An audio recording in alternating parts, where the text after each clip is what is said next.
Gawat, pengkhianat bangsa. Di Indonesia, Kapten Ruslan berjuang.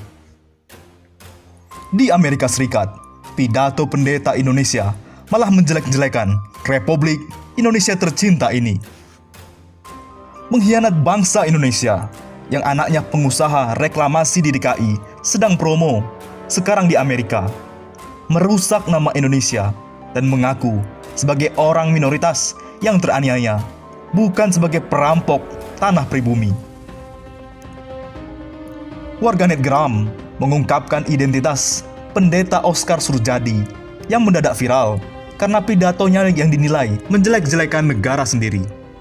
Dalam pidatonya, di sebuah aksi protes atas kematian George Floyd di Amerika Serikat, ia menyinggung soal diskriminasi di Indonesia.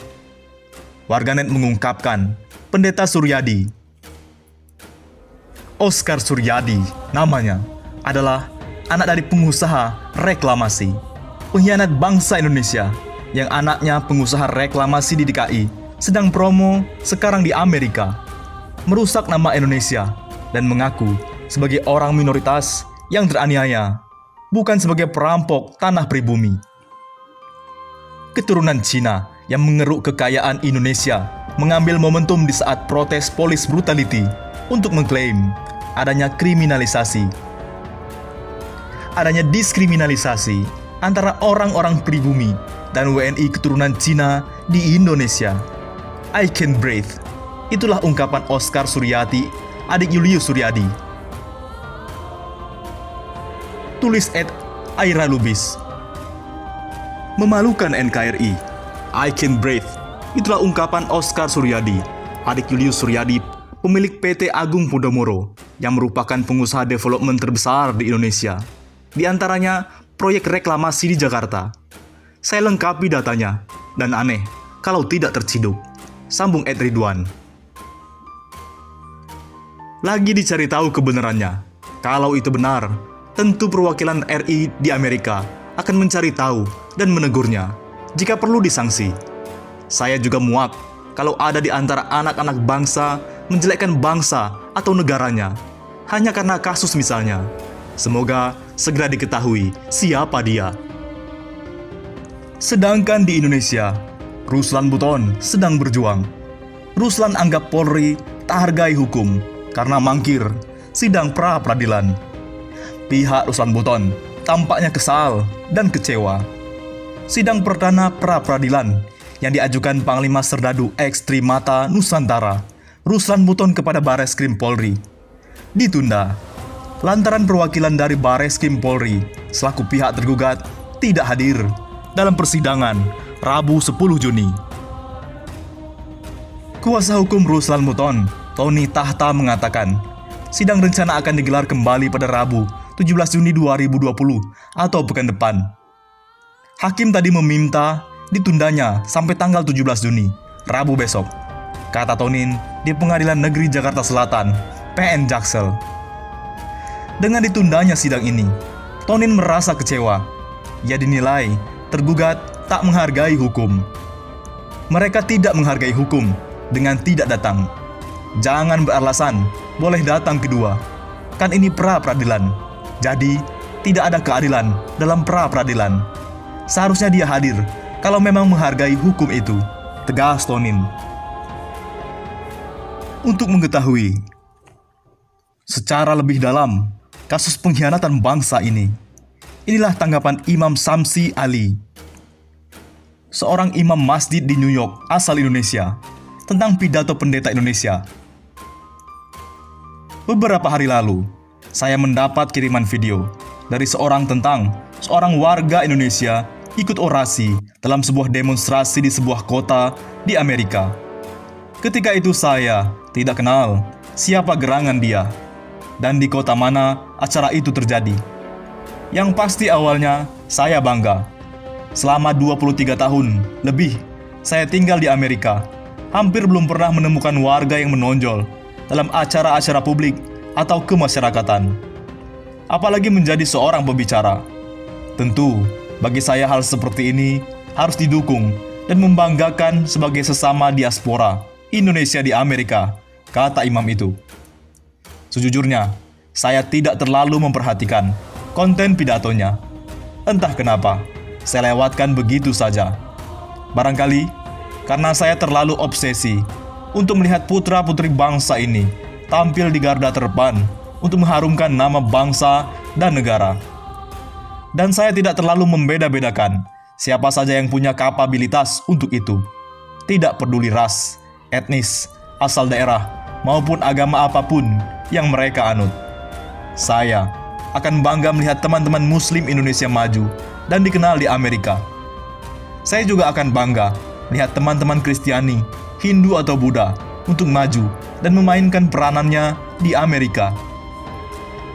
Tiba-tiba saja, kemarin hari di media sosial saya, baik WA, Facebook maupun Twitter, dibombardir oleh pertanyaan tentang siapa orang di video itu. Terus terang, saya tidak kenal dan juga tidak tahu di kota mana. Akhirnya sekali lagi, saya dengarkan video itu dengan baik dan teliti. Tiba-tiba, pendengaran saya seperti tertusuk oleh pidato itu. Isinya begitu menyinggung perasaan. Karena di depan warga Amerika yang marah, Indonesia disebutkan sebagai negara yang prejudis, diskriminatif, dan tidak memberikan kebebasan kepada minoritas. Sejujurnya, pidato orang tersebut secara umum bagus karena mendukung saudara-saudara warga minoritas Amerika, khususnya warga hitam, dalam perjuangan mencari keadilan dan kesetaraan. Sayangnya, di awal pidato itu, nama Indonesia ditampilkan dalam wajah buruk. Isi awal ceramahnya kira-kira berikut. Saya datang dari Indonesia, dan saya sangat tahu bagaimana rasanya diperlakukan prejudis dan diskriminasi.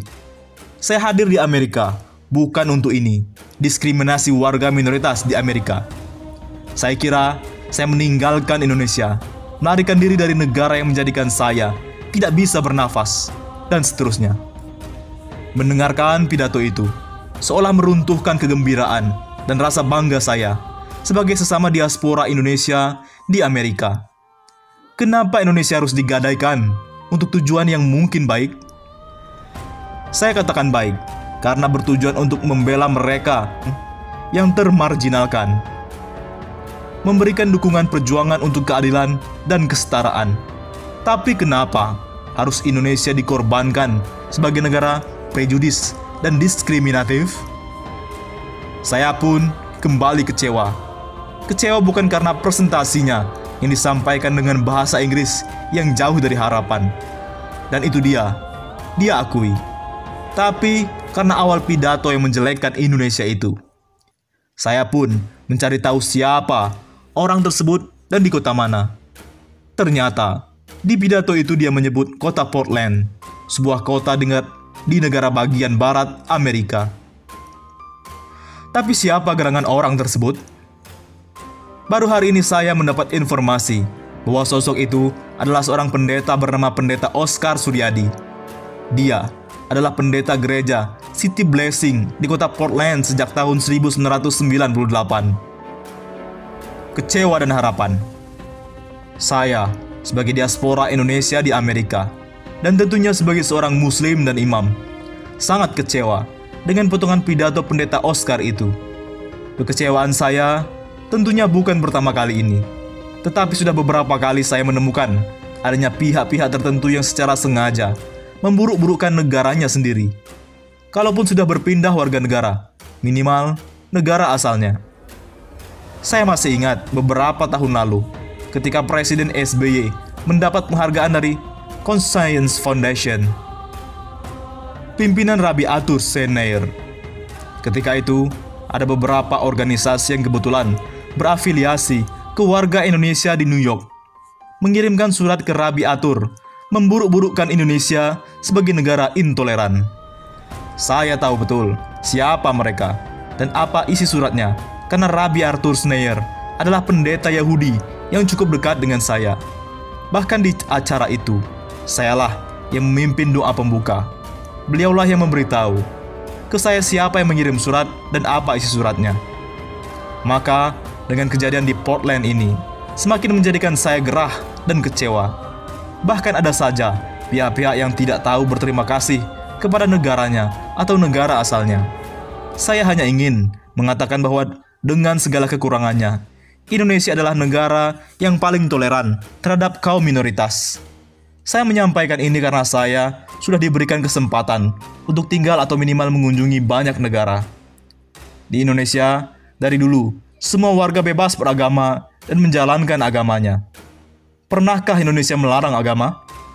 Selama memang sejalan dengan dan diakui oleh konstitusi. Di negara manakah yang mayoritas non-muslim, semua agama diberikan hak liburan nasional keagamaannya? Sungguh beruntung, saudara-saudara minoritas di Indonesia. Kami di New York berjuang 7 tahun lebih untuk mendapatkan hak libur sekolah di saat Idul Fitri dan Idul Adha. Itu pun hanya di kota New York. Karenanya, kalaupun ada kasus-kasus gesekan antara masyarakat agama di Indonesia, itu bukan berarti Indonesia sebagai negara prejudis dan diskriminatif. Selain itu, kasus-kasus diskriminasi terjadi kepada semua pihak.